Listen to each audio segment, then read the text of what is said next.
तस्मात् भारत सर्वात्मा भगवान ईश्वरो हरि। श्रोतव्या कीर्तितव्यश्च स्मर्तव्यश्चेच्छता भयम्। स्मर्तव्यश्चेच्छता भयम्। अभयम इच्छता, जो निर्भय अभय होना चाहते हैं उन्हें 3 साधनों का पालन करना चाहिए।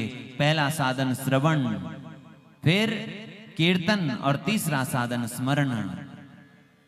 भक्ति के 3 साधन बताए सुखदेव भगवान ने, श्रवण कीर्तन स्मरण, और ज्ञान के मार्ग में भी 3 साधन बताए हैं। पर 3 साधनों में पहला साधन समान है, श्रोतव्यो मंतव्यो निधिध्यासितव्य। श्रुति कहती है श्रवण करो। ज्ञान के मार्ग में चलना हो, भक्ति के मार्ग में चलना हो, किसी भी मार्ग में चलना हो, पर सबसे पहला साधन है श्रवण। इसीलिए प्रहलाद जी ने नवदा भक्ति में पहली भक्ति जो कही श्रवणम कीर्तनम विष्णु स्मरणम, पहली भक्ति कही श्रवण भक्ति। श्रवण करें, बिना सुनने से कुछ ज्ञान होता नहीं। हमने जिन जिन चीजों का ज्ञान अब तक अर्जित किया है, किससे किया? श्रवण से।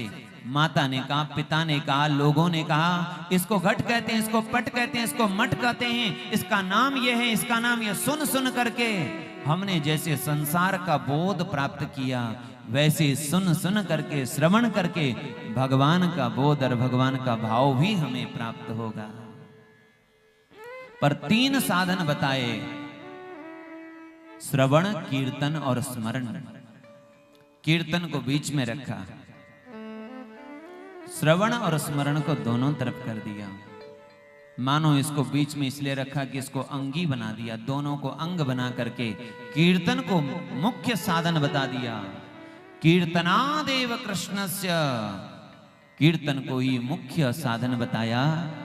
और कहा किसको श्रवण करना? सर्वात्मा भगवान ईश्वर हरि ही श्रोतव्य। सुनना भी है तो सर्वात्मा भगवान की कथा सुननी है, नहीं तो सुनने के लिए आज के समय नास्तिक पंथ बहुत हो गए हैं, बहुत विस्तार हो रहा है। और कैसे विस्तार हो रहा है वो भी आगे लिखते हैं ऊपर, सत्संग। मैं आज शायद प्रातः भी कह रहा था, जहां पर ध्रुव जी प्रशंसा स्तुति कर रहे हैं भगवान की, वहां पर टीकाकार ने श्रीधर स्वामी जी ने कहा, भगवत कथा श्रवणाय सत्संगतिम देही। सत्संगति हमें किसके लिए चाहिए? बोले भगवान की कथा सुनने के लिए। सत्संगति हमें योग साधन के लिए नहीं चाहिए, ज्ञान अर्जित के लिए नहीं चाहिए, अन्य साधनों के लिए नहीं चाहिए। हमें तो सत्संगति चाहिए। किसके लिए? भगवत कथा श्रवणाय, भगवान की कथा सुनने के लिए। और याद रखिए, सच्ची सत्संगति भी वही है जहां जिनके पास बैठकर भगवान की चर्चा हो।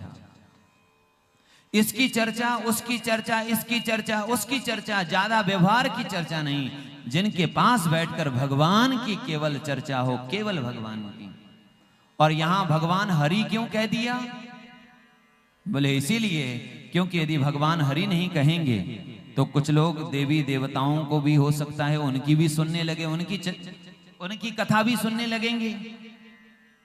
तो इसीलिए मानो सुखदेव भगवान ने कहा, जो हम भले बुरे सो तेरे, जो हम भले बुरे सो तेरे। हम जैसे भी हैं, भले हैं, बुरे हैं, तेरे हैं। और देव सब रंक भिखारी, देखें बहुत घनेरे। और जो देवी देवता हैं वो सभी रंक हैं, और वो भी आपसे ही तो लेते हैं। इंद्र को यदि कुछ देना है तो किससे परमिशन लेंगे? भगवान से। अन्य भी छोटे छोटे देवता यदि कुछ देना हो आपको तो किससे देंगे? भगवान से लेकर के ही देते हैं। इसलिए उन्हीं को श्रवण करें, उन्हीं का कीर्तन करें। और सुखदेव भगवान ने कहा, परीक्षित, जिसके मन में कल्याण की कामना हो वह थोड़े से समय में भी कल्याण कर सकता है। खटवांग नाम के राजा को पता चला, मेरे जीवन की केवल 2 घड़ी हैं, और 2 घड़ी में ही सब कुछ त्याग कर परमात्मा का चिंतन करते करते खटवांग ने अपने देह का त्याग किया और खटवांग को भगवान की गति हुई, यानी भगवान के लोक की प्राप्ति हुई। बोलिए भक्तवत्सल भगवान की।